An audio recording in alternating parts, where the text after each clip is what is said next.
Have you ever stood in the cold wind of a new place, feeling small because your English seems too slow, too broken, too uncertain? In this story, From Chicago to a Warm Home, you will hear how mistakes, culture shock, and love slowly turned fear into confidence, and why the hardest days may be the secret to learning real English and building stronger love. Chicago wins, and a hard question. Standing in the cold wind of a new city can make a person question everything. Not just the weather, not just the decision to move, but even the quiet belief inside that says, maybe I can do this. In this story, the journey begins in Chicago, where slow English, culture shock, and unexpected love slowly turn confusion into confidence and reveal why the hardest seasons of life may secretly build both stronger language and stronger hearts. Chicago has a sound. It is not only traffic, not only trains moving above the streets. It is the wind. Long before I understood the rhythm of American English, I understood the rhythm of Chicago wind. It rushed through tall buildings and turned every street corner into a surprise. People walked quickly. They spoke quickly too. Their English felt like a river moving too fast to step into. My English was different. Slow. Careful. Sometimes uncertain. I had studied English before coming to the United States. Many learners around the world do the same thing. We read grammar books. We memorized vocabulary lists. We watch lessons online and repeat sentences again and again. On paper, everything feels clear. But real life in America is different. Very different. The first week in Chicago taught me something important. Real English is not clean and perfect like sentences in a textbook. Real English moves quickly. It bends. It shortens words. Sometimes it disappears into slang and jokes that textbooks never mention. For many learners, this is the moment motivation begins to break. Psychologists who study language learning often explain this as a confidence gap. The learner may know many words, but the brain cannot process them fast enough during real conversations. The result? Silence. And that silence can feel very heavy.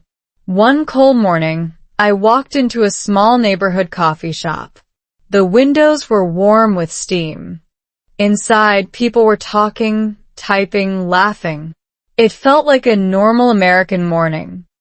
I stood in line quietly and repeated a simple sentence in my head. Hi, can I get a small coffee? 8 simple words.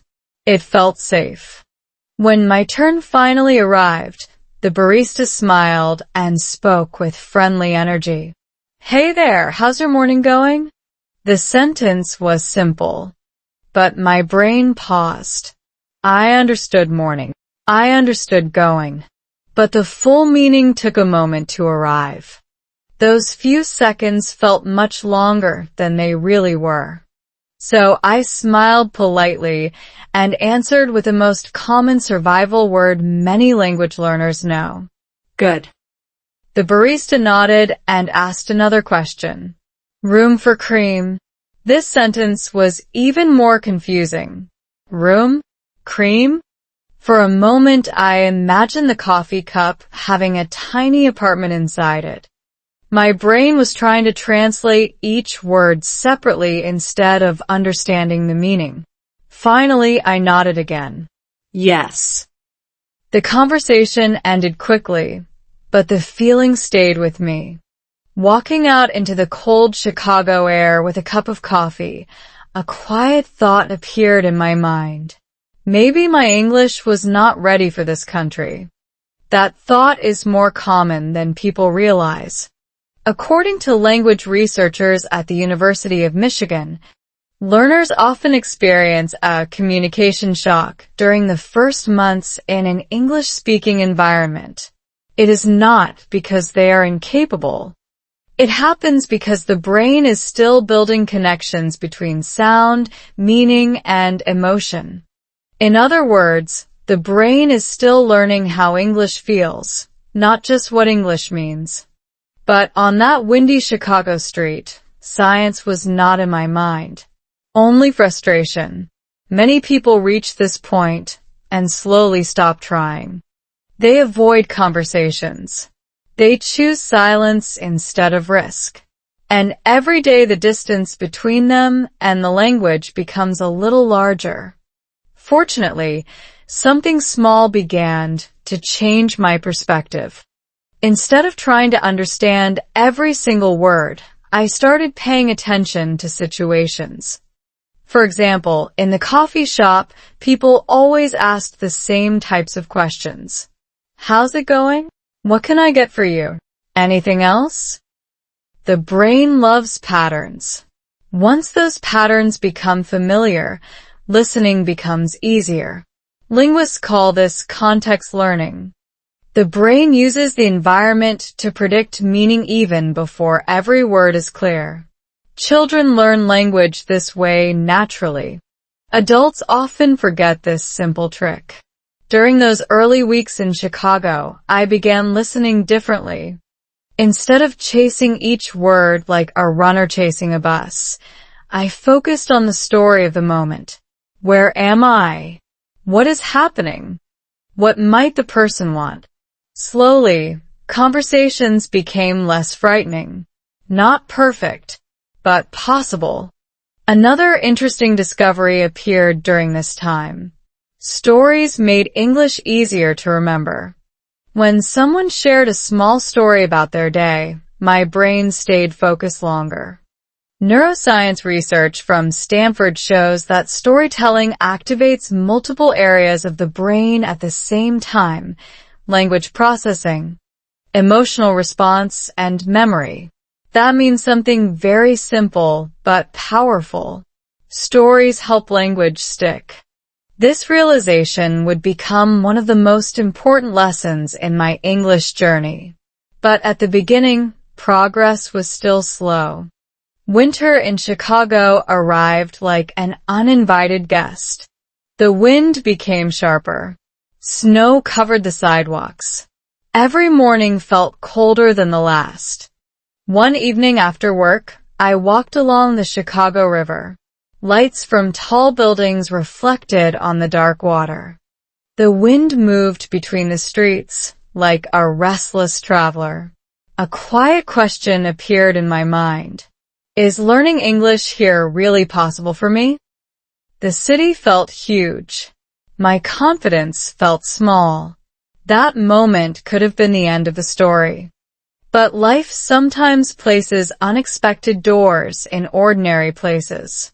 A small coffee shop, a snowy evening, a simple conversation that would begin with slow English and slowly turn into something much bigger than language. Because the next chapter of this journey would introduce something surprising. Not a new grammar rule, not a vocabulary trick, but a person.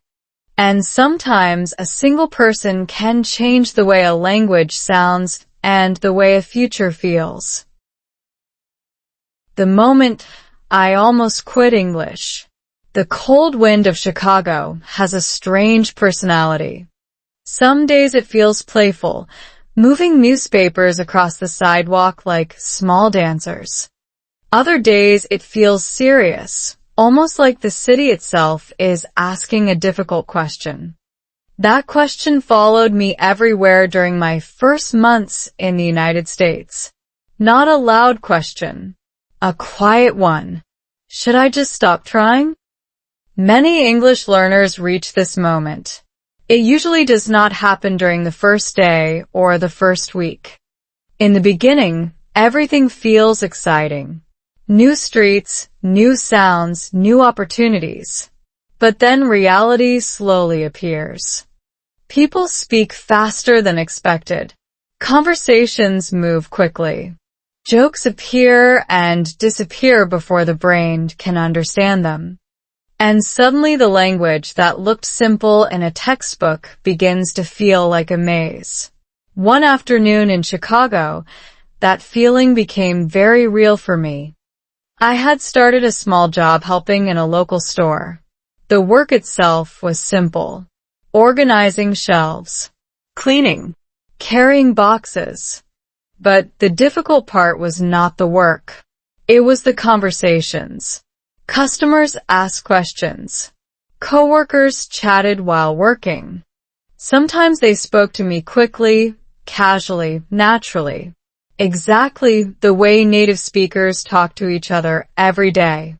One customer walked in and asked something like this. "Hey man, do you guys carry those reusable grocery bags?" The sentence sounded long and fast. My brain caught a few pieces. Hey man, carry, bags. But the full meaning escaped me. So, I did what many learners do in that moment. I guessed.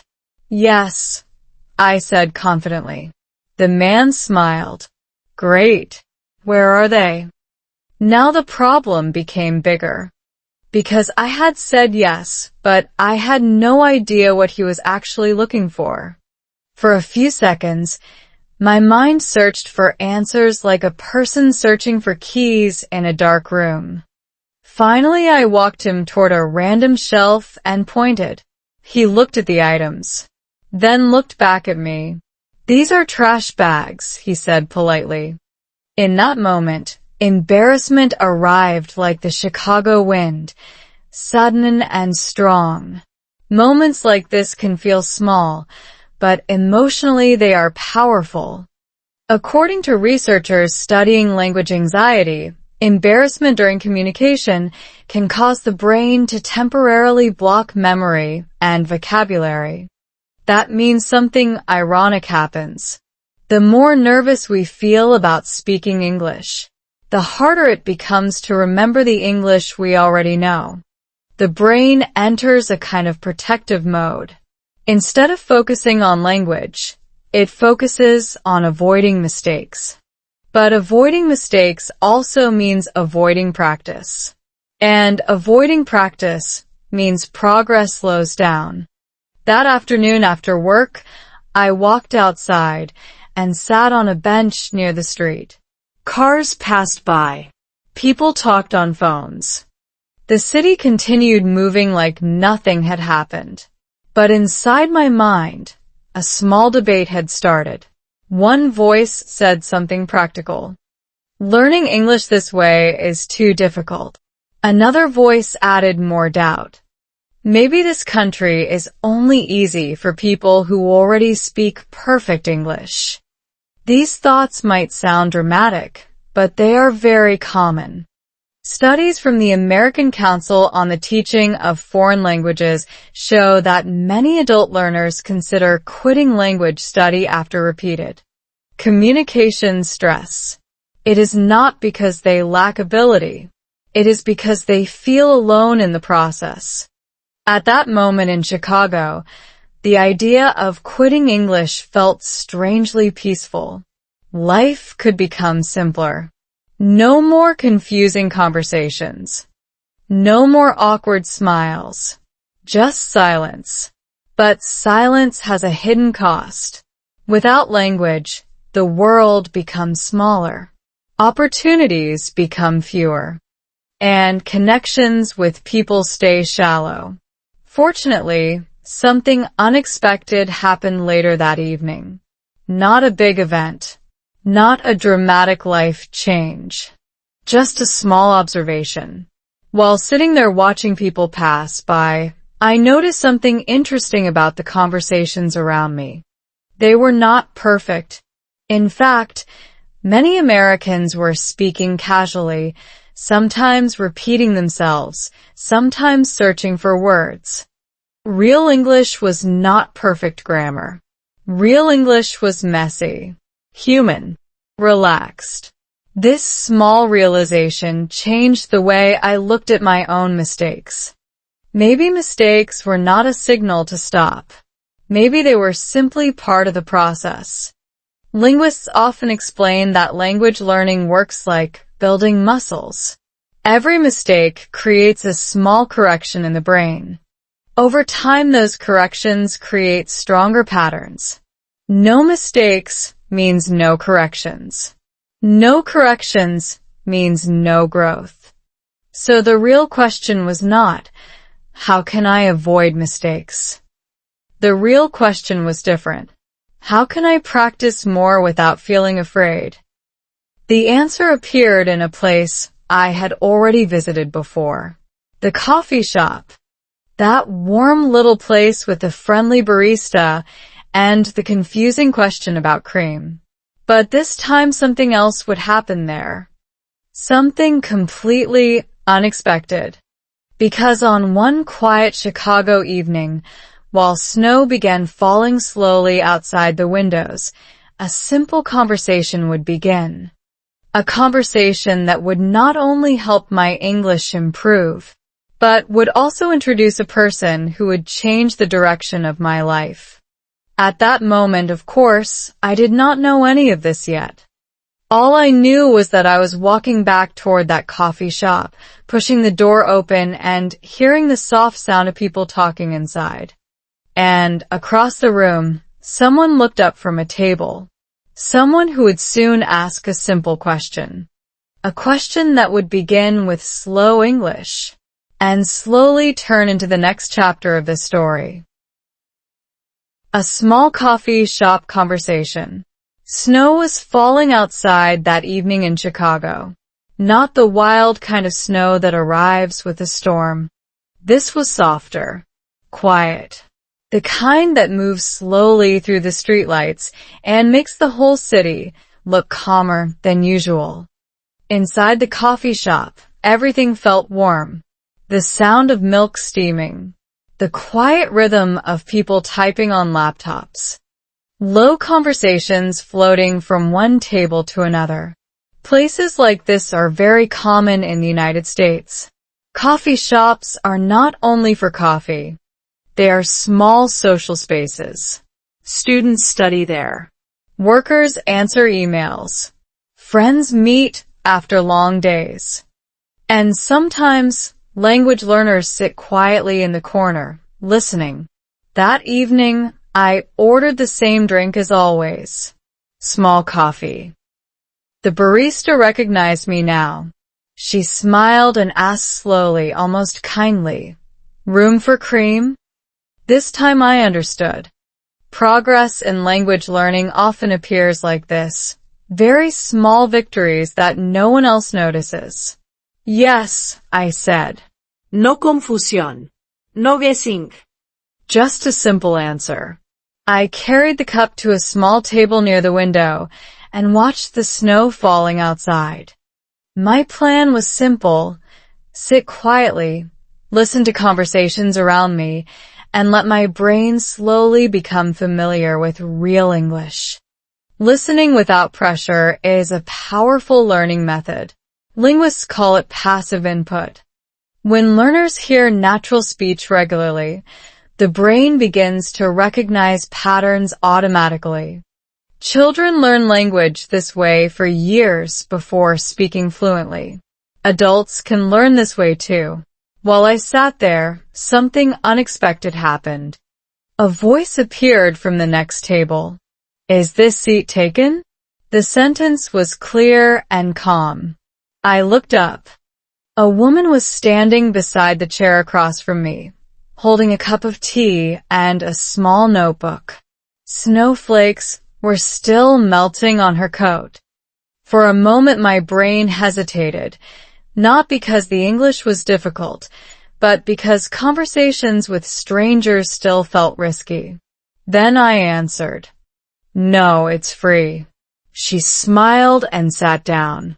Moments passed quietly. She opened her notebook and began writing. I returned to watching the snow outside. But after a minute or two, she spoke again. "You're not from Chicago, are you?" The question surprised me. My accent had revealed the truth immediately. No, I said slowly. I moved here recently. Welcome to the Windy City, she said with a small laugh. Windy City. That nickname for Chicago always felt very accurate.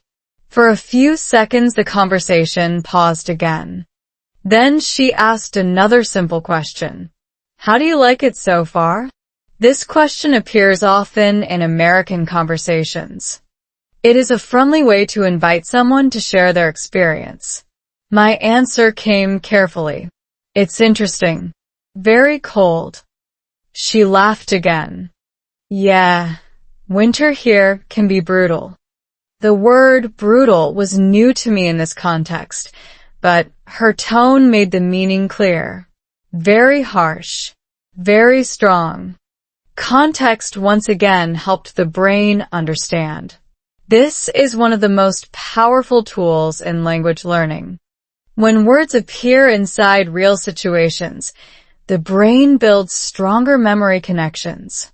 Textbooks teach definitions. Real conversations teach feelings. The conversation continued slowly. Her name was Emily. She worked as a graphic designer and often came to this coffee shop after work to write ideas in her notebook. Sometimes sketches. Sometimes small stories. When she learned that I was trying to improve my English, she seemed genuinely interested. That's brave, she said. Brave? I asked. Moving to another country and learning a new language in real life. Most people never try that. Her comment surprised me. Until that moment, my English journey felt mostly like a series of mistakes and awkward moments. But hearing someone describe it as brave changed the perspective slightly. Psychologists often explain that motivation grows stronger when learners feel recognized for effort rather than judged for errors. Encouragement creates energy. Judgment creates fear. Emily asked another question. How are you learning English right now? The answer was simple. Mostly listening, watching people talk, trying to understand. She nodded thoughtfully. That's actually a really good strategy. Then she explained something interesting. When she was in college, she had studied Spanish for several years. But the language only began to make sense when she spent time in Mexico listening to everyday conversations. Language is alive, she said. You have to hear it in real life. Her explanation matched what many linguists say about comprehensible input, the idea that learners improve when they hear language slightly above their current level but still understandable through context. In other words, exactly what was happening in that coffee shop. The conversation moved slowly and comfortably. No pressure. No test. Just two people talking about language, culture, and Chicago winters. Time passed quickly. Outside, the snow was falling more heavily now. Before leaving, Emily said something unexpected. If you want, we could practice English sometimes. My brain paused. Practice? Yeah, she said. Just conversations like this. Coffee, stories, normal life stuff. Language practice in real conversations is one of the most effective ways to improve fluency. Studies from the University of Illinois show that regular conversational interaction significantly increases listening speed and speaking confidence. But at that moment, the idea felt both exciting and slightly terrifying. Talking more meant more opportunities for mistakes. Still, something inside me said yes. Okay, I said.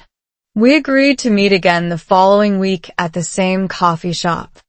When I stepped outside that night, the snow had covered the sidewalks in soft white layers. The wind was still there, moving through the streets of Chicago. but something felt different. The city did not feel quite as cold anymore. Because sometimes progress in language learning does not arrive through grammar lessons or vocabulary lists. Sometimes it arrives through a simple conversation, a shared table, a cup of coffee, and a person who is willing to speak slowly, listen patiently, and become part of a story you never expected to begin. What I did not know yet was that this small coffee shop conversation would grow into something much bigger than English practice. Much bigger than winter evenings in Chicago. Because the next chapter of this journey would slowly reveal something surprising. Language was only the beginning. And somewhere between snowstorms, coffee cups, and long conversations, a deeper connection was quietly starting to grow. A snowy night and an unexpected meeting. Chicago winters have a way of slowing the world down. Snow softens the noise of the city. Cars move carefully. People walk with their shoulders slightly raised, protecting themselves from the cold wind that travels between the tall buildings. But something interesting also happens during winter in Chicago. People talk more slowly. Maybe it is the cold air. Maybe it is the warm coffee in their hands. Or maybe winter simply makes people pause for a moment and notice each other. A week after that first conversation in the coffee shop, I returned to the same place. The sky outside was gray. Snow clouds were gathering again, promising another long evening of quiet snowfall. Inside, the coffee shop looked familiar now. The same warm lights. The same smell of roasted coffee. The same gentle background noise of conversations and keyboards. For a language learner, familiar places are powerful. When the environment feels safe, the brain becomes more relaxed. And when the brain relaxes, language becomes easier to process. That is not just a feeling. Neuroscience research shows that anxiety reduces the brain's ability to access vocabulary and grammar. But when learners feel comfortable, the brain becomes more flexible and creative with language. This is why many experts say, the best place to learn a language is not a classroom.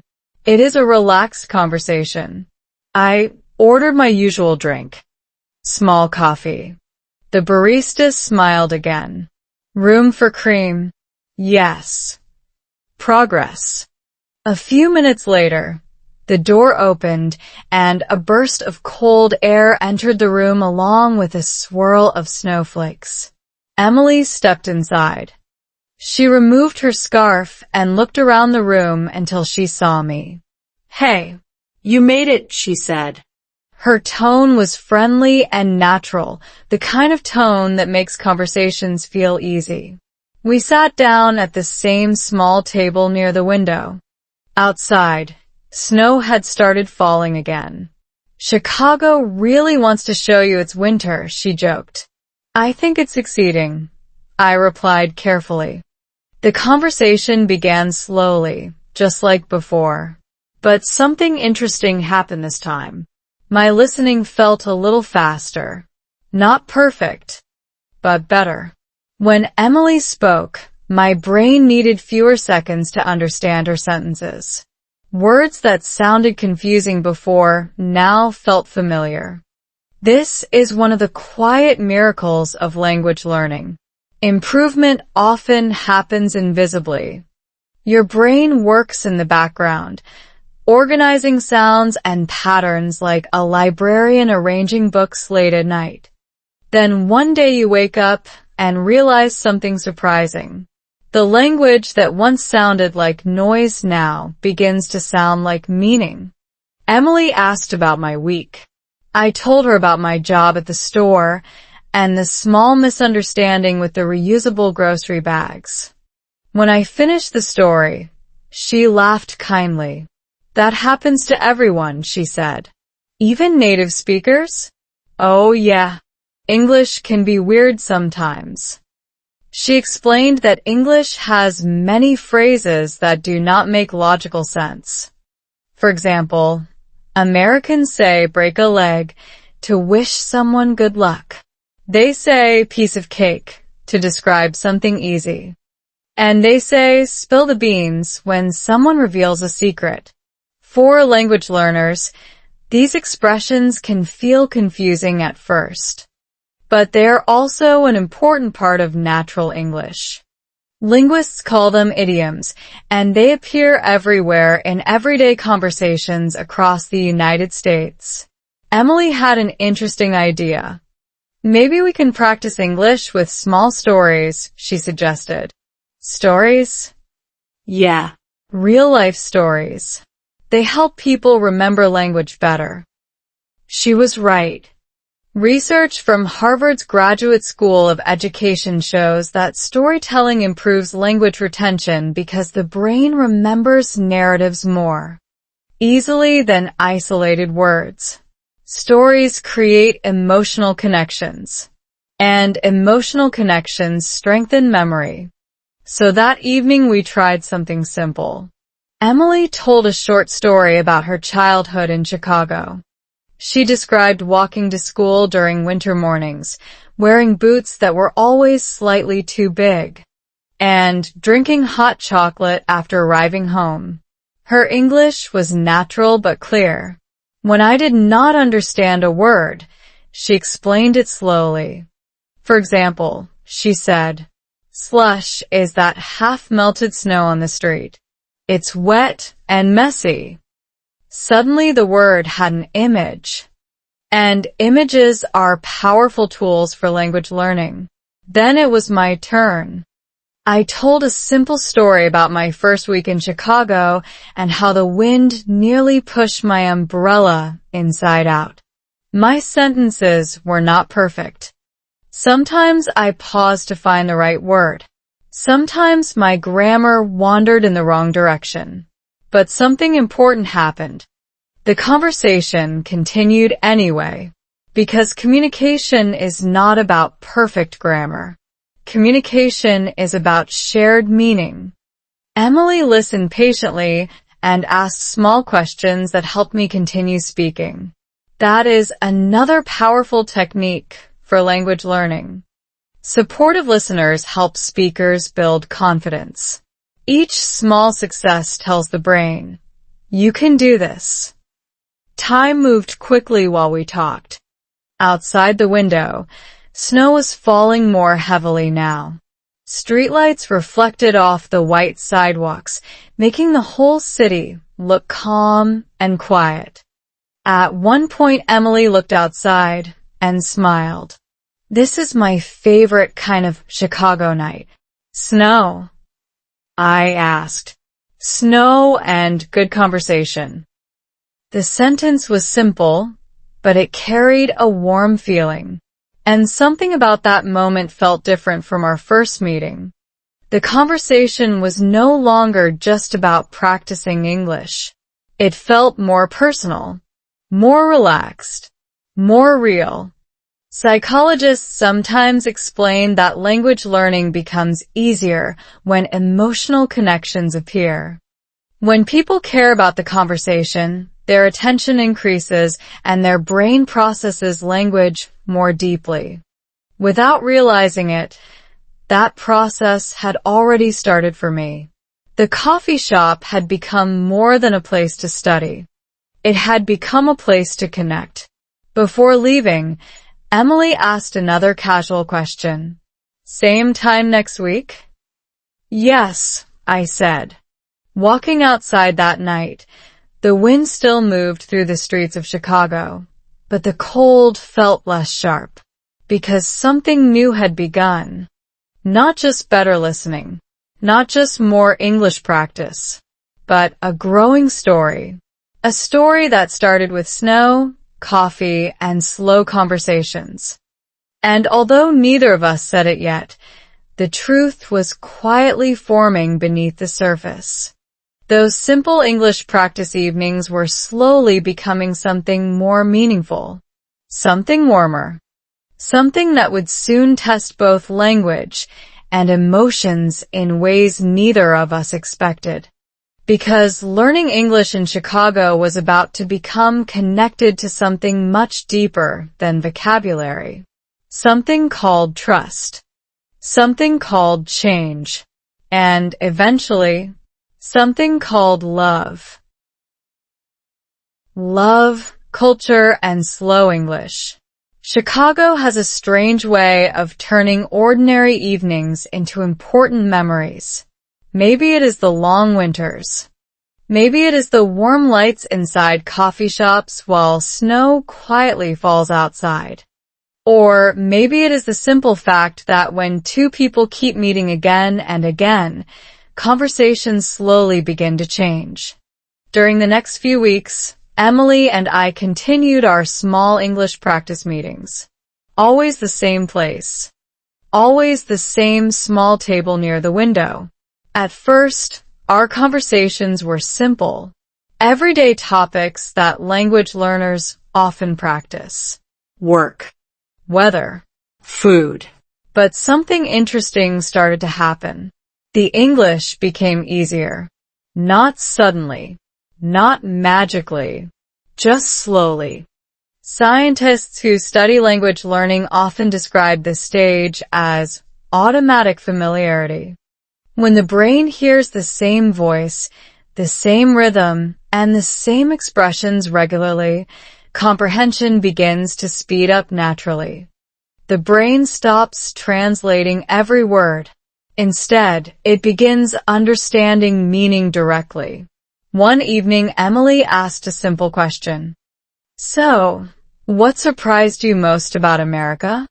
The question sounded easy, but the answer required more than vocabulary. It required observation.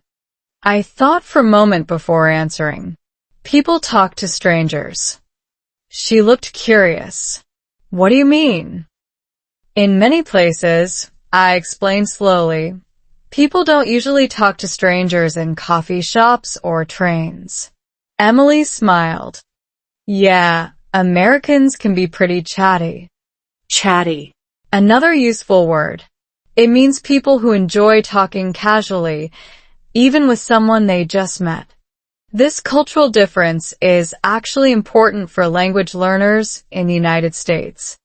American communication culture often encourages friendly small talk, short conversations with strangers, comments about the weather, quick jokes while waiting in line. For someone learning English, these moments can become powerful practice opportunities. Emily explained something interesting about this. In the U.S., small talk is a social signal, she said. It shows friendliness, not deep friendship. That idea helped me understand many conversations I had seen around the city. Two strangers might talk for 5 minutes about snow, traffic, or coffee, and then never meet again. But those short moments still create connection. For language learners, they also create practice without pressure. Our conversation moved from culture to daily life. Emily asked about my childhood. I asked about her family. We compared holidays, traditions, and the ways families gather for meals in different cultures. Language learning experts often explain that emotional topics activate deeper language processing. When people talk about memories, values, or personal experiences, the brain becomes more engaged. That evening our conversation lasted much longer than usual. At one point, Emily asked a question that surprised me. Do you ever feel lonely here? The word lonely carried weight. Moving to another country can be exciting, but it can also be isolating. New language, new environment, new routines. I answered honestly. Sometimes. Emily nodded quietly. That's normal. Then she told a story about her first year after college when many of her friends moved away to different cities.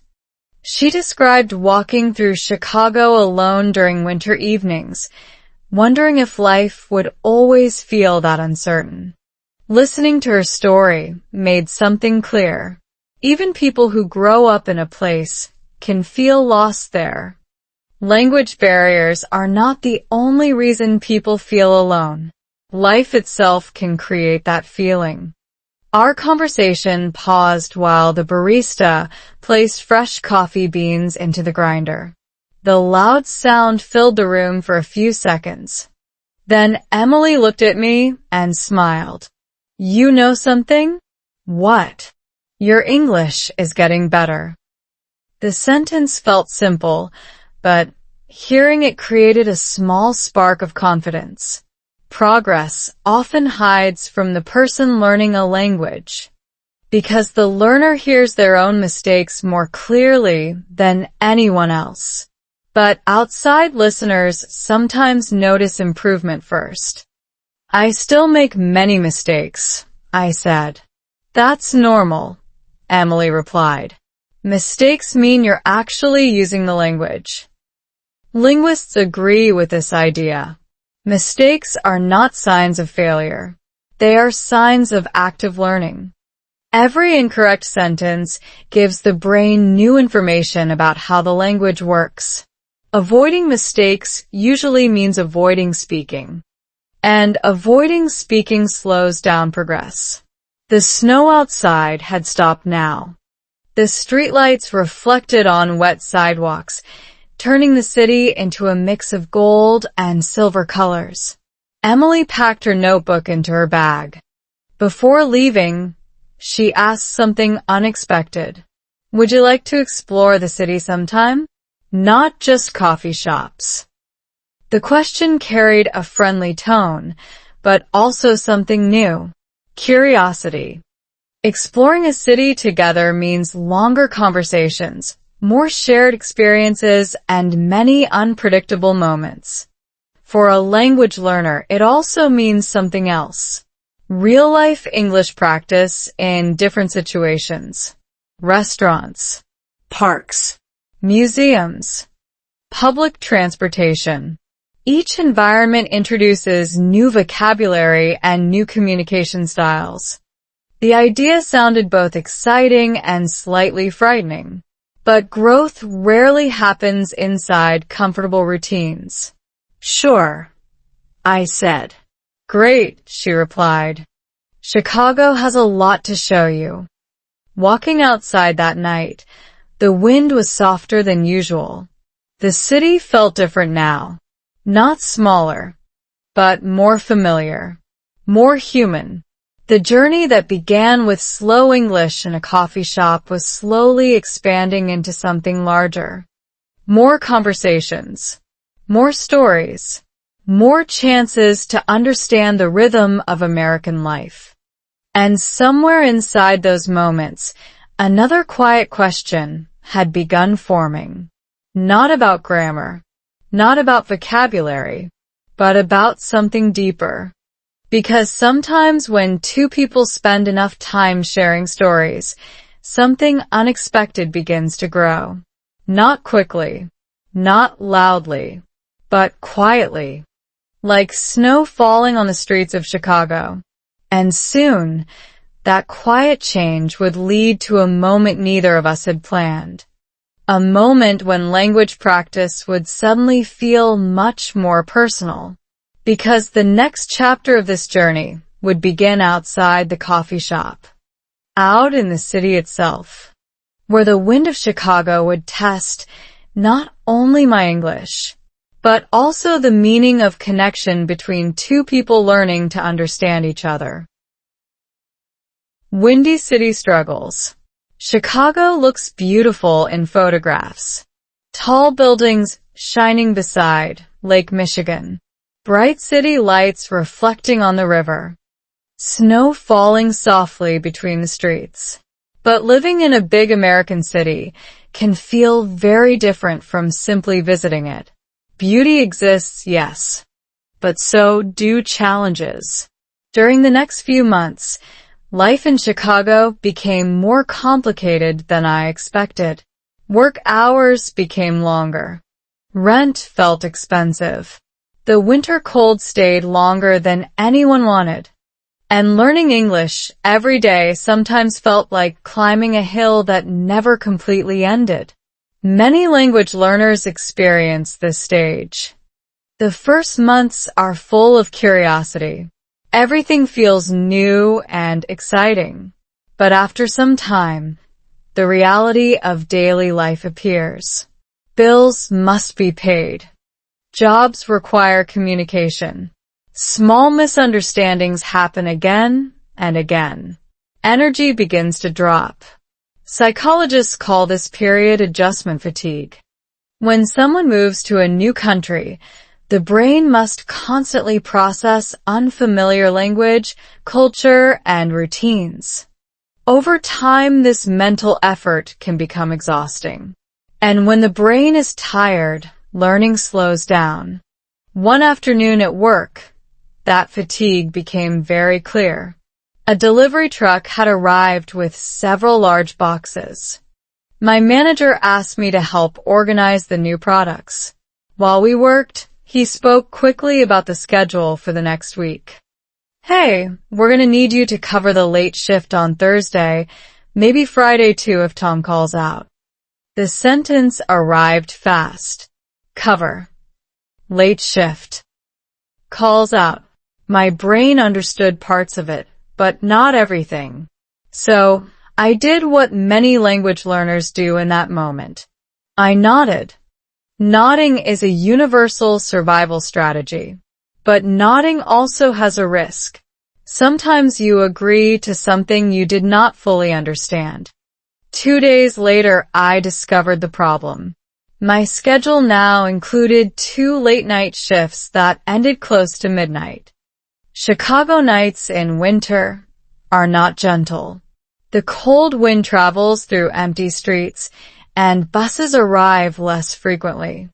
Walking home that night after work, the wind felt stronger than usual. The city lights looked beautiful, but my thoughts felt heavy. Work, language, weather, responsibilities, everything seemed to arrive at the same time. That is the hidden side of life in a new country. Learning a language does not happen in isolation. It happens inside real life, with real pressure and real emotions.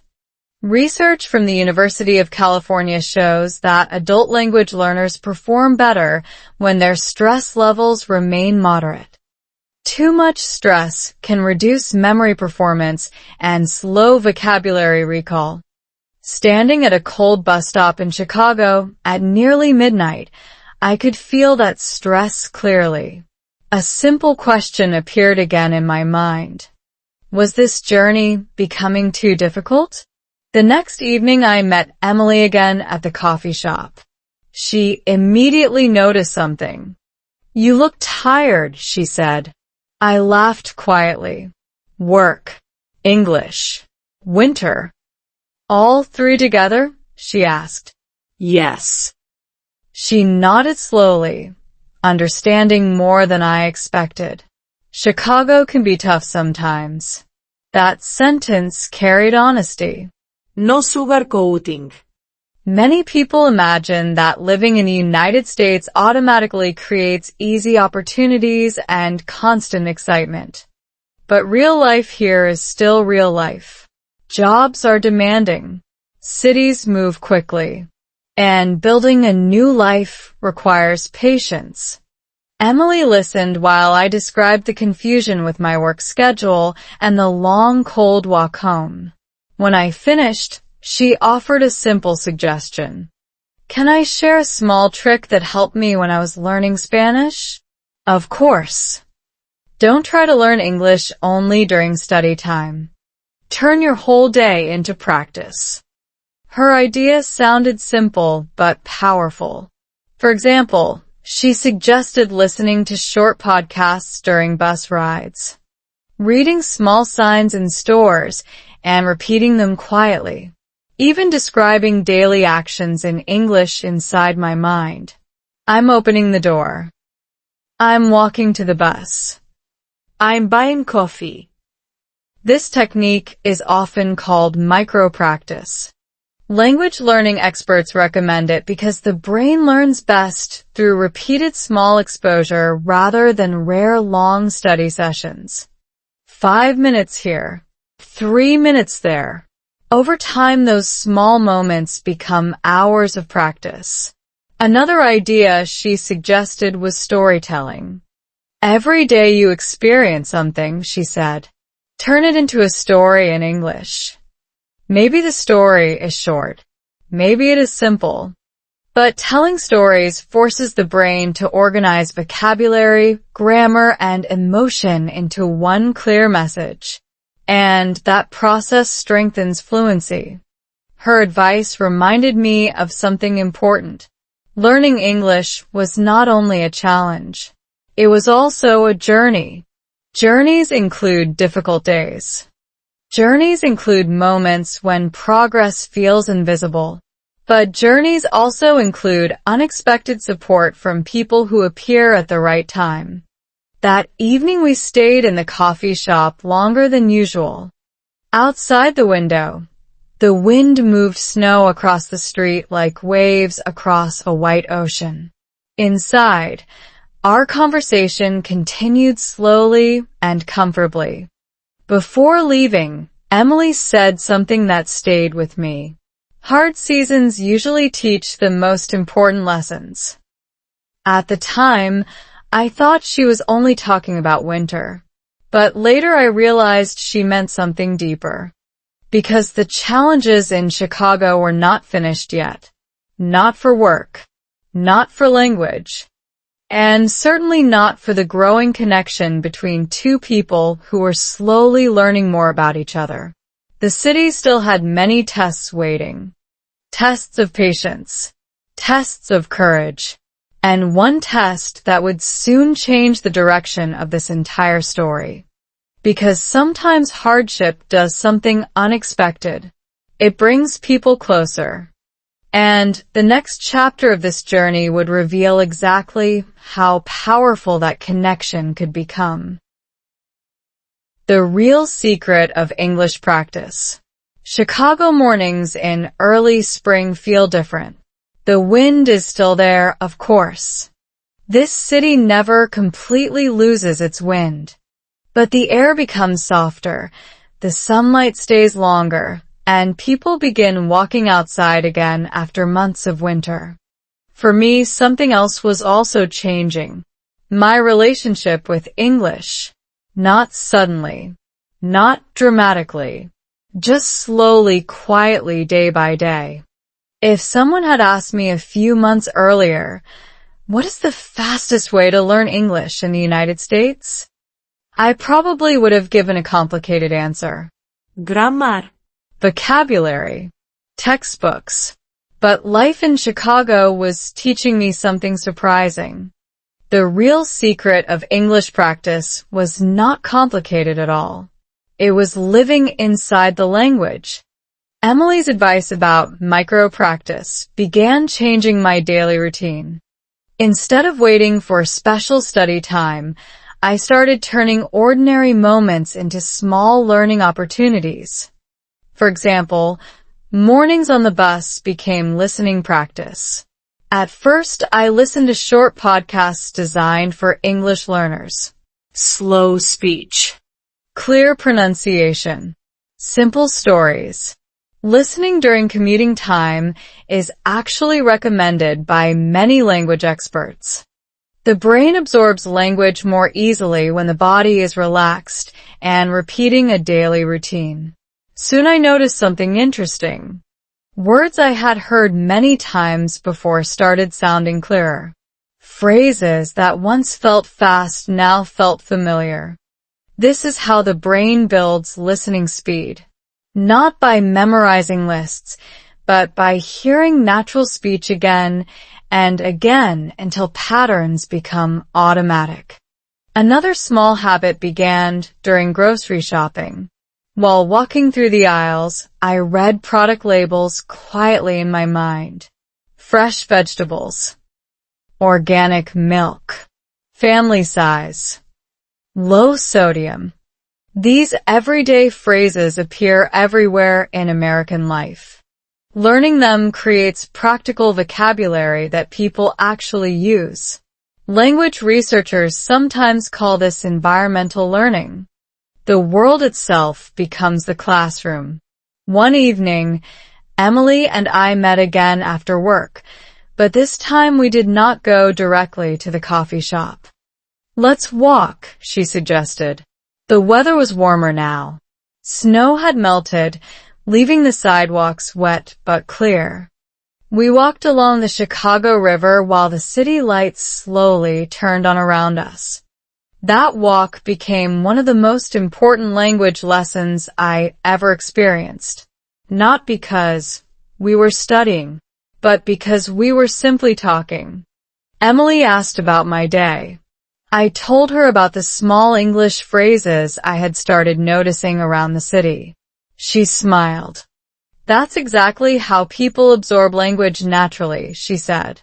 "Children learn language this way, without realizing it. They hear words connected to real objects and real actions. The brain connects sound, meaning, and emotion at the same time. Adults can use the same method, but there is one difference. Adults often worry too much about being perfect." During our walk, I tried to describe something that had happened at work earlier that day. Halfway through the story, I lost the correct word. My sentence stopped in the air. Emily waited patiently. Instead of correcting me immediately, she asked a small question. "You mean the customer who returned the item?" Returned. That was the word I was searching for. "Yes, returned," I said. Moments like this are incredibly valuable for language learning.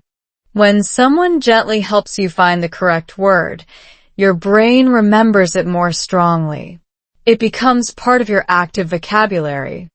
As we continued walking, Emily shared something personal about her own experience with language learning. "When I studied Spanish in college," she said, "I spent years memorizing grammar rules. Did it help?" I asked. "Only a little," she laughed. "Everything changed when I started telling stories in Spanish." Stories again. It seemed that every useful learning method eventually returned to the same idea. Stories organize language naturally. They create structure, beginning, middle, and end. They connect vocabulary with emotion and context. And most importantly, stories keep listeners interested. For a YouTube channel focused on learning English, this idea is extremely powerful. People remember stories far longer than they remember grammar explanations. That evening, Emily suggested something new. "Why don't you tell one short story every day in English?" she said. "To who?" I asked. "To yourself if necessary," she laughed. It sounded funny at first. Talking to myself in English? But the more I thought about it, the more sense it made. This technique is actually recommended by many language coaches. Speaking out loud, even when alone, helps the brain practice pronunciation, sentence building, and fluency without fear of judgment. So I started doing it. Small daily stories. One story about my morning bus ride. Another about a customer at work. Another about the changing weather in Chicago. Slowly, those stories became easier to tell. Sentences connected more smoothly. My brain began thinking in English for longer periods of time. And something else was happening too. The conversations with Emily were becoming more natural. Less like practice. More like friendship. Sometimes we talked about movies. Sometimes about travel. Sometimes about dreams for the future. Psychologists often explain that shared experiences strengthen communication bonds. When people spend time exploring a city together, their conversations naturally become deeper. And deeper conversations require richer language, which means better learning. One evening, after a long walk through downtown Chicago, Emily suddenly stopped near the river bridge. The city lights reflected on the water below. "You know," she said quietly, "your English is much more confident now." I laughed softly. "I still feel slow sometimes." "That's normal," she replied. "Fluency doesn't mean perfect speed. It means feeling comfortable expressing your thoughts." Comfort. That word stayed with me. Because learning English was no longer just about vocabulary. It was about confidence, about connection, about feeling able to participate in the life happening around me. But life has a way of introducing new challenges just when things begin to feel comfortable. At that moment, standing beside the Chicago River, I believed the hardest part of the journey might already be behind me. I was wrong, because the next chapter of the story would bring something unexpected, a decision, a risk, and a moment that would test whether the connection growing between two people was strong enough to survive real-life pressures. The wind of Chicago was about to return again, not as winter, but as a challenge. And challenges often reveal something important about both language and love. Marriage and a new motivation. Chicago looks very different in summer. The same city that once felt cold and quiet during winter suddenly becomes full of life. Parks fill with people. Street musicians play near the river. Outdoor cafes open their doors and tables spread across the sidewalks. The windy city begins to feel warmer, brighter, more human. For me, something inside was also changing. The small English conversations that started in a coffee shop had slowly turned into a regular part of life. Emily and I now met several times each week. Sometimes for coffee. Sometimes for long walks through neighborhoods I had never seen before. And something important was happening during those walks. My English was no longer only a study subject. It was becoming a tool for living. When language learners reach this stage, motivation often changes.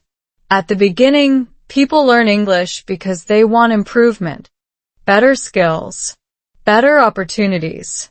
But later, a deeper reason appears. Connection, communication, belonging.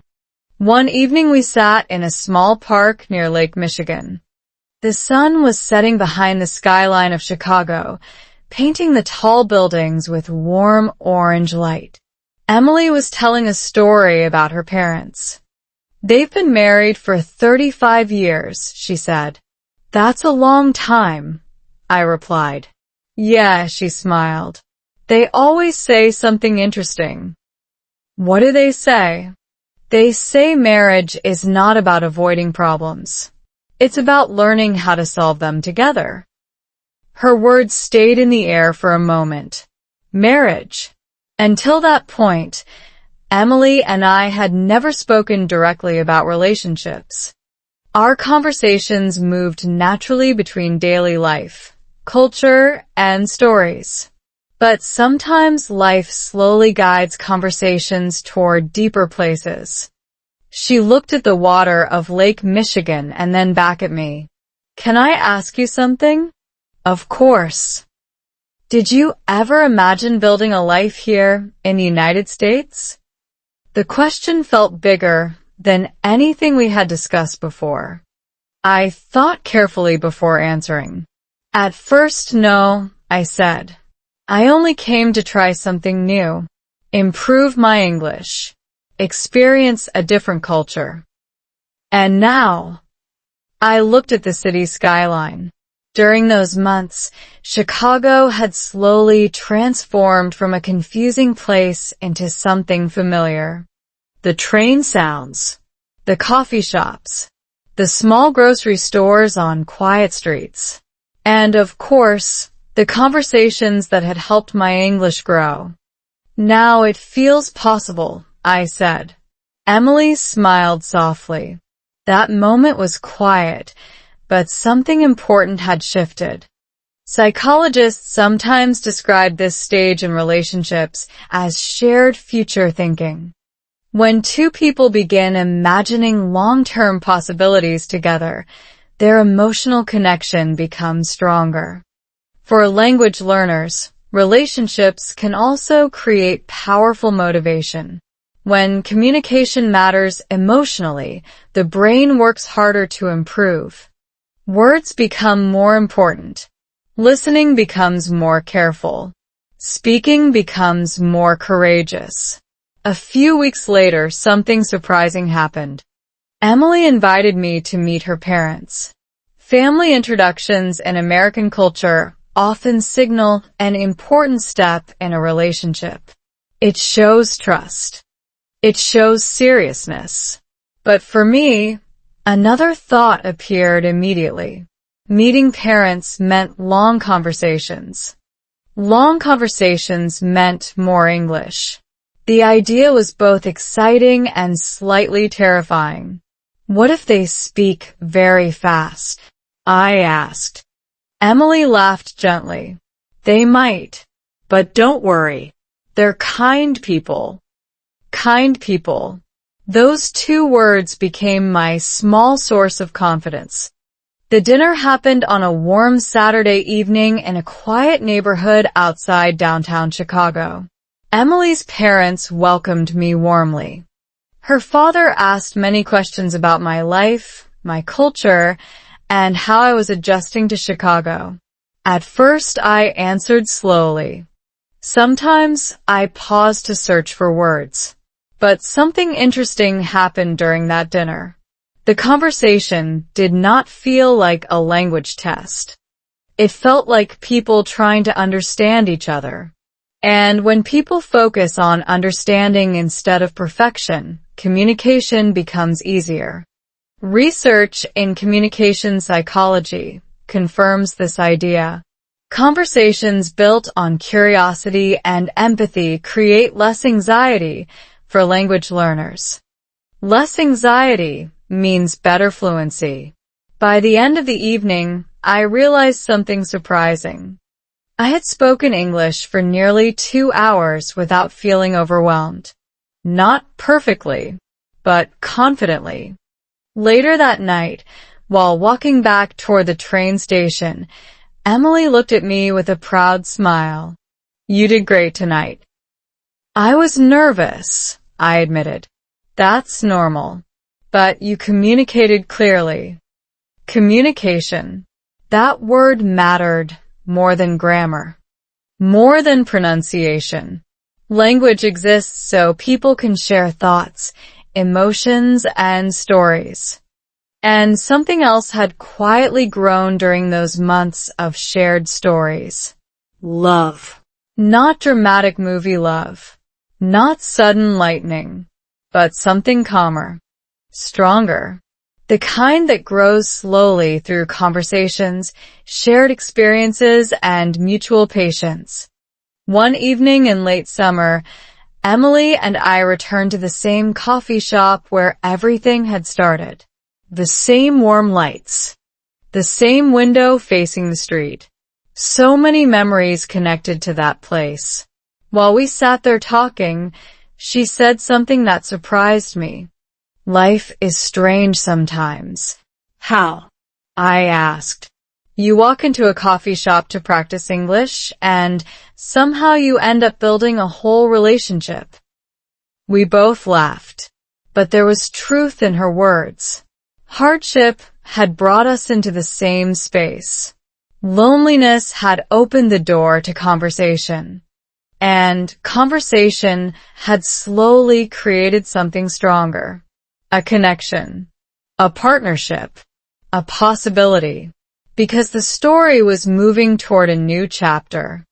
One that would include not only language practice and cultural discovery, but also a decision that could change both of our lives. A decision about commitment. A decision about family. And a moment that would answer a question that had quietly followed this journey from the very beginning. Can hardship truly build stronger love? The answer was coming soon. But first, life would present one more challenge that neither of us expected. A moment that would test whether the warm connection we had built could survive the unpredictable winds of real life in Chicago. Raising kids in two cultures. Chicago autumn arrives quietly. The hot energy of summer slowly fades. Trees along the streets begin turning red, gold, and orange. The air becomes cooler, but softer than winter. People walk more slowly again. And life, in many ways, begins to feel more settled. By this time, the story that began with coffee shop conversations had already grown into something much deeper. Emily and I were no longer just meeting for English practice. We were building a life together. One evening, while walking through a small neighborhood festival in Chicago, we stood watching children play near a street musician. They ran between food stands, laughing loudly while colorful lights hung across the street. Emily watched them with a thoughtful smile. "Kids make everything louder," she said. "And happier," I added. She nodded. "Yes, and also more complicated." Her sentence sounded playful, but it carried a deeper meaning. Life had been moving forward quickly. Our relationship had grown stronger through many seasons in Chicago, cold winters, warm summers, long conversations, and shared experiences. Then one day we made a decision that would change the rhythm of our lives. We decided to get married. The wedding itself was small and simple. Close friends, family members, a warm afternoon ceremony in a small park near Lake Michigan. For me, standing there beside Emily felt almost unbelievable. The journey that began with slow English and confusion in a coffee shop had somehow brought me to this moment. But marriage, as many people quickly learn, is not the end of the story. In many ways, it is the beginning of a new one. Not long after our wedding, another chapter appeared. Children. Our first child arrived on a snowy morning that felt very familiar to Chicago winters. The hospital window showed white streets and quiet falling snow. Holding that small life in my arms, a new realization appeared. Language suddenly had a different meaning. Before, learning English was about survival and connection. Now, it was also about family. Because children growing up in the United States learn English naturally and quickly. Parents must keep up. Raising a child between two cultures brings beautiful moments, but also many questions. Which language should we speak at home? Which traditions should we celebrate? Which stories should we pass to the next generation? Linguists call this experience bilingual family life. Many families in the United States raise children with two languages and two cultural identities. Research from the American Academy of Pediatrics shows that bilingual children often develop strong cognitive flexibility. Their brains learn to switch between languages and perspectives easily. But for parents, it requires patience, consistency, and sometimes creativity. Emily and I made a simple decision. At home, we would use both languages naturally. Some days English filled the house. Other days stories from my culture appeared at the dinner table. Children learn language through repetition and emotional connection. Bedtime stories became one of the most powerful learning tools in our home. Every night, I read simple English books aloud. Slowly, clearly, sometimes repeating sentences so our child could hear the rhythm of the language. Interestingly, this routine also improved my own English listening and speaking skills. Language learning does not stop in adulthood. It simply changes form. Many parents notice this surprising effect. Reading children's books improves pronunciation, rhythm, and storytelling ability because the language is designed to be clear and expressive. But raising children also brings challenges. There were moments when I worried about my accent. Moments when I wondered if my English would ever sound completely natural. One evening after dinner, I shared that concern with Emily. "I hope our kids won't feel embarrassed about my English," I said quietly. Emily looked surprised. "Why would they?" "Because it's not perfect." She shook her head. "Perfect English isn't what children remember," she said. "They remember love, patience, and stories." Her words stayed with me for a long time. Language is important, yes, but connection is more powerful. Over the years, our home slowly filled with both languages, both cultures, and many stories. Birthdays, school mornings, family dinners where laughter moved easily between English words and memories from another part of the world. Looking back, something interesting became clear. The struggle to learn English in Chicago had created something unexpected. It had prepared me to communicate with my family more thoughtfully. Because when someone learns a language slowly, they often become more patient listeners, more careful speakers, and better storytellers. But life always includes new challenges. Just when our family life began feeling comfortable and stable, something unexpected appeared again. A moment that would test not only our communication but also our resilience as a family. Because the winds of Chicago have a way of returning when people least expect them. And the next chapter of this story would reveal whether the love that began with slow English and quiet coffee shop conversations was strong enough to face a new kind of storm, one that had nothing to do with language, but everything to do with life. The day English finally felt natural. There is a strange moment in every long journey of learning English. It does not arrive with fireworks. No dramatic music plays. No teacher announces it. In fact, most people do not even notice it immediately. It happens quietly. One ordinary day, something inside the brain changes. And suddenly, English begins to feel natural. For me, that moment arrived on a completely normal morning in Chicago. The sky was gray, the wind was moving softly through the streets, and the city looked exactly the way it often does. Busy, practical, alive. Our children had already left for school, and Emily was preparing to go to work. Life had become full.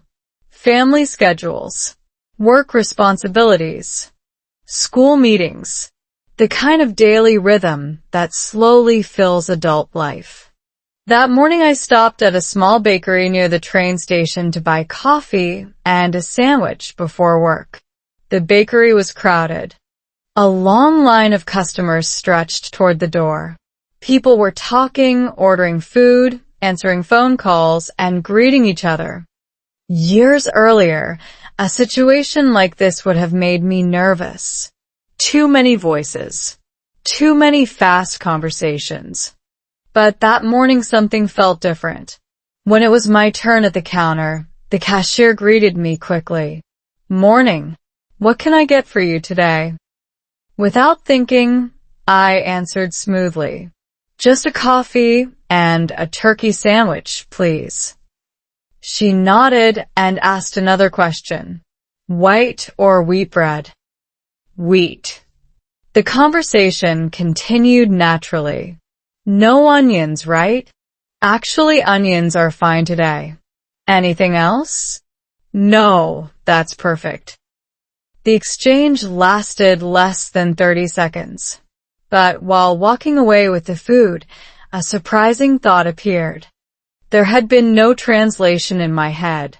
No pause to search for vocabulary. No moment of panic. The sentences simply arrived.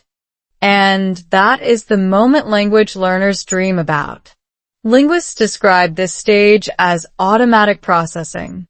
After thousands of hours of listening and speaking, the brain begins recognizing language patterns instantly. Instead of translating word by word, the brain understands meaning directly. It feels similar to hearing your native language. The brain simply knows. Of course, perfection does not suddenly appear.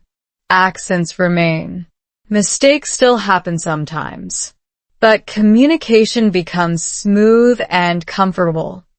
That morning in the bakery, something else happened too. The cashier smiled and said casually, "Your kids go to Lincoln Elementary, right?" For a second I felt surprised. "Yes, they do. I thought I recognized you from the school fundraiser last month." The conversation moved easily from food to school events and neighborhood life. We spoke for a minute longer about Chicago weather and how quickly the seasons change. When I left the bakery and stepped outside into the cool air, the realization finally arrived. English no longer felt like a barrier. It felt like a bridge connecting daily life, Work. Community. family, and that realization carried an important lesson. Fluency rarely arrives because of one big study session or one perfect grammar book. Fluency grows through consistent exposure, small conversations, daily listening, storytelling, thousands of ordinary moments slowly teaching the brain how the language moves. Later that evening, while having dinner with Emily and the kids, I told them about the bakery conversation. Emily smiled when she heard the story. "See," she said, "I told you this day would come." "When did you notice it?" I asked. "When you started telling long stories without stopping," she laughed. Children also notice language progress in interesting ways. Our oldest child suddenly added something. "Dad explains homework better than my teacher sometimes." Everyone at the table laughed. But that moment revealed something deeper. Language confidence had grown quietly over the years. Not just in public conversations, but inside family life too. Bedtime stories, school meetings, helping with homework. Language had become part of everyday parenting. And looking back, the path to that moment now seemed clearer. The coffee shop conversations, the long walks through Chicago, the small storytelling exercises, the micro-practice during bus rides. All those small steps had slowly built a foundation. Language learning experts often compare this process to building muscle. Each repetition strengthens neural connections inside the brain. Eventually, the system becomes strong enough to operate automatically. But the story was not only about language, because English was never the real goal. The real goal was connection. Connection with people. Connection with community. Connection with family. And in that sense, the journey from a confused newcomer in Chicago to a confident communicator had also become something else.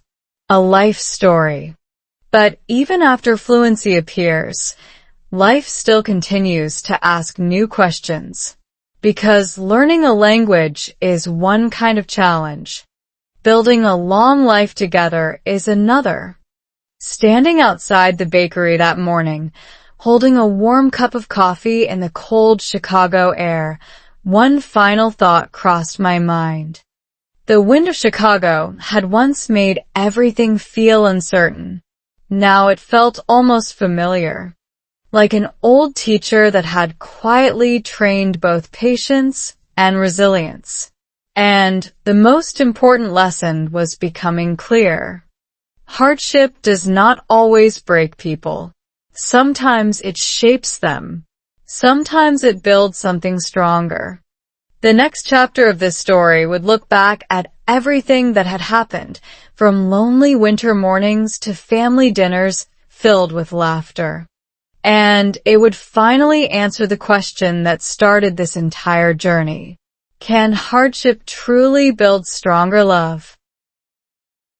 Hardship that built stronger love. Chicago has a way of teaching lessons slowly. Not through lectures. Not through instructions. But through seasons. Winter arrives and tests your patience. Spring returns and reminds you that change is possible. Summer fills the city with energy. Autumn invites reflection. When I look back at the journey from my first day in Chicago to the life we were living now, it almost feels like watching a long movie. A story that began with confusion. A story that continued with effort. And a story that slowly turned into something warmer than I ever expected. One quiet evening, after the children had gone to bed, Emily and I were sitting in the living room. Outside the window, the wind was moving through the trees. Not the aggressive winter wind that once made the city feel harsh. Just a calm evening breeze moving gently through the neighborhood. Emily was looking through old photos on her phone. "Look at this," she said with a smile. She showed me a picture from years earlier. The coffee shop. The small table near the window. 2 cups of coffee sitting beside a notebook. "That was our second conversation," she said. I laughed softly. I remember being nervous about every sentence. "You hit it well," she replied. But the truth was simple. At the beginning of this journey, everything felt uncertain. The language, the city, the future. When people move to a new country, they often imagine the biggest challenge will be grammar or vocabulary. But the real challenge is usually something deeper. Belonging. Psychologists describe belonging as a fundamental human need. People want to feel connected to a place, a community, and other people. Without that feeling, life can feel temporary and fragile. In the beginning, Chicago felt exactly like that. Temporary. Like I was visiting someone else's life. But slowly something changed.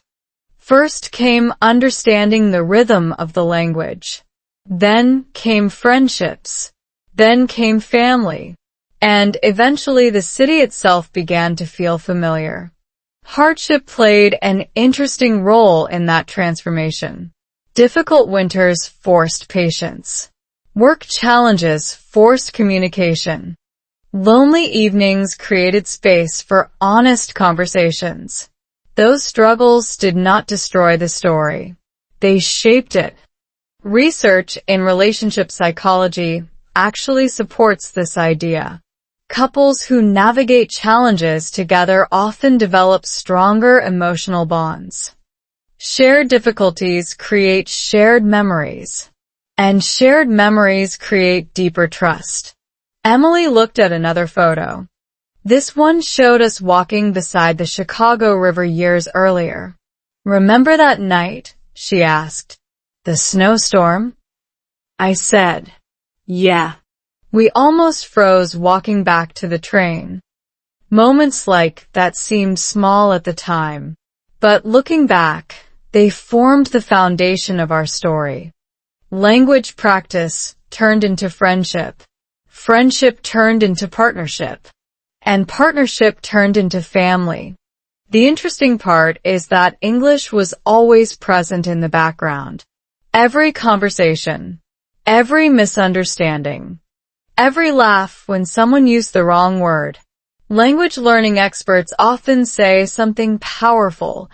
Fluency grows faster when emotions are involved. When people care about what they are saying, their brains work harder to communicate clearly. In our case, English stopped being an academic exercise. It became the language of daily life, the language of solving problems, the language of building a home. Later that evening, Emily asked a thoughtful question. Do you ever think about how different life would be if you never walked into that coffee shop? The question felt almost philosophical. If I had chosen a different street that day, if I had skipped coffee, if I had been too nervous to answer that first question, the entire story might have changed. I think about it sometimes, I said. And I think life is built from small decisions. Small decisions often look unimportant in the moment. Ordering coffee, starting a conversation, agreeing to meet again next week. But those small decisions can create large consequences over time. In language learning, the same principle appears. Listening to one podcast, reading one short story, speaking one simple sentence. Each step feels tiny, but thousands of tiny steps eventually build fluency. Life works the same way. Relationships grow through repeated small moments. Dinner conversations, evening walks, shared laughter after a long day. All those moments quietly build trust. Emily leaned back in the chair and smiled. You know what I think? What? I think Chicago's wind helped us. I laughed. That wind made everything harder. Exactly, she said. Hard things often make people stronger. Her words returned to the question that had followed this entire journey.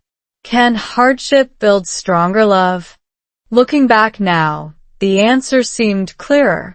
Hardship forces honesty. Hardship requires patience. Hardship reveals whether two people are willing to stay, listen, and grow together. Without those challenges, relationships sometimes remain shallow. But when people face difficulty together, something stronger can appear. Respect, trust, resilience. Our story had been shaped by all three. The cold wind of Chicago, the struggle to understand a new language, the courage to keep talking even when words felt imperfect. All those elements had quietly built the life we were living now. But every story eventually reaches a moment of reflection. A moment when the journey becomes clear enough to share with others. And the final chapter of the story would bring us back to where everything started. The city, the wind, the coffee shop. Because sometimes the end of a journey is really just the beginning of a message for someone else. Someone who might be standing exactly where I once stood. Cold wind in their face. Doubt in their mind. Wondering if learning English or building a new life is really possible. The answer to that question was waiting in the final chapter. From cold winds to a warm home. Chicago still has the same wind. Years later, when I walk along the same streets where this journey began, the air still moves between the tall buildings in that familiar way. The sound of trains still echoes above the roads. Coffee shops still glow warmly during cold evenings. In many ways, the city has not changed. But my life inside the city has changed completely. Sometimes I walk past that small coffee shop where everything started. The same window. The same warm lights inside.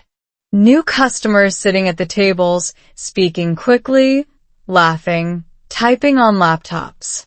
Every time I pass the place, a quiet memory returns.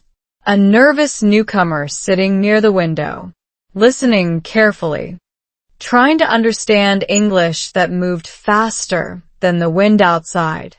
At that time, the future felt uncertain. The language felt difficult. And the city felt enormous. But life has a strange way of revealing its meaning only after enough time passes. Looking back now, the story seems simple. One conversation led to another. One cup of coffee led to many more. One small friendship slowly grew into love, family, and a home.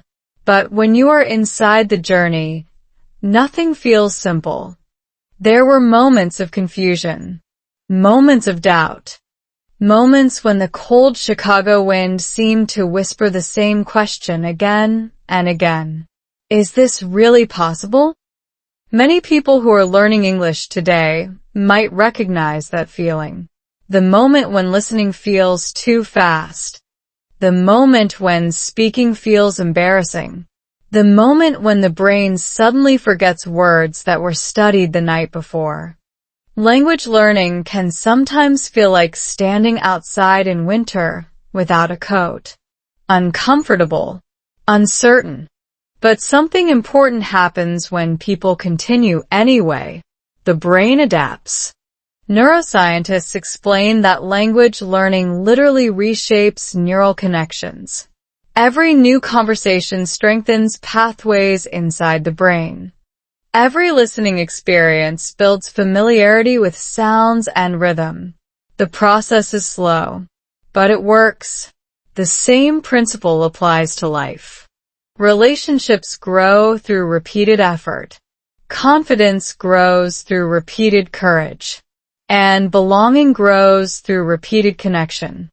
Standing near that old coffee shop one afternoon, I watched people entering and leaving the building. A young student walked inside with headphones in his ears. A couple sat by the window sharing a laptop. A man stood in line practicing his order quietly to himself. That small moment made me smile, because I recognized something. Language journeys often begin in simple places. A coffee shop, a classroom, a bus ride, or even a YouTube video playing quietly on someone's phone while they practice listening. The place does not matter as much as the decision. The decision to continue. The decision to listen one more time.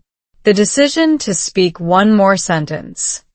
Those small decisions eventually create transformation.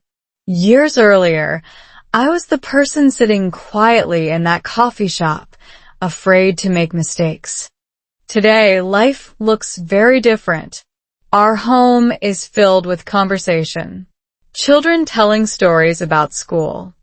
Emily laughing in the kitchen while music plays softly in the background. English now moves naturally through daily life. Not perfect, but comfortable. And that comfort did not come from talent. It came from patience, from storytelling, from listening again and again until the language slowly became familiar.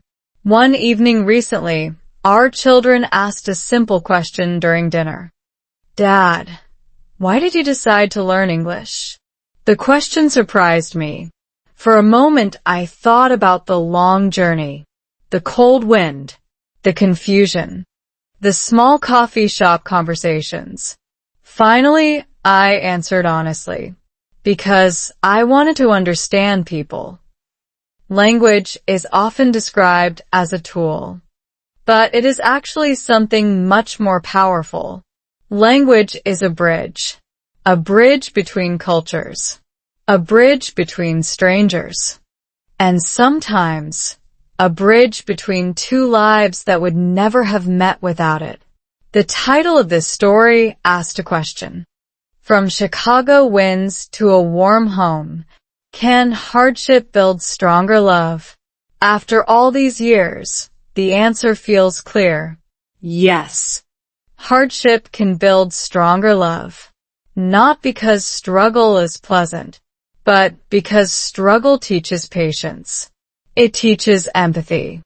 It teaches people to listen carefully and support each other when things are difficult. Without the early challenges, the confusing conversations, the cold winters, the fear of making mistakes, this story might never have grown into something meaningful. Those difficult moments were not obstacles. They were foundations. And perhaps the most important lesson from this journey is this. Progress does not require perfection. It only requires persistence. A single conversation today, another tomorrow, a small story shared with someone who listens. Step by step, the language grows. Step by step, confidence grows. And sometimes, without even noticing it, a person who once felt lost in a new city suddenly realizes something surprising. They're no longer just visiting that life. They are living it. The wind outside may still be cold, but inside there is warmth. Warm conversations, warm memories, and a home built slowly through patience, courage, and connection. That is the journey from Chicago winds to a warm home. The wind of Chicago never really stops. But if you listened closely through the story, you may have noticed something important. The wind that once felt cold and lonely slowly became the same wind that carried new conversations, new courage, and eventually a warm home. If a simple coffee shop conversation could change a life, imagine what one new English story every day could do for you. Maybe your journey is just beginning right now, one sentence, one listening practice, one small moment of bravery at a time. So before you leave, stay curious.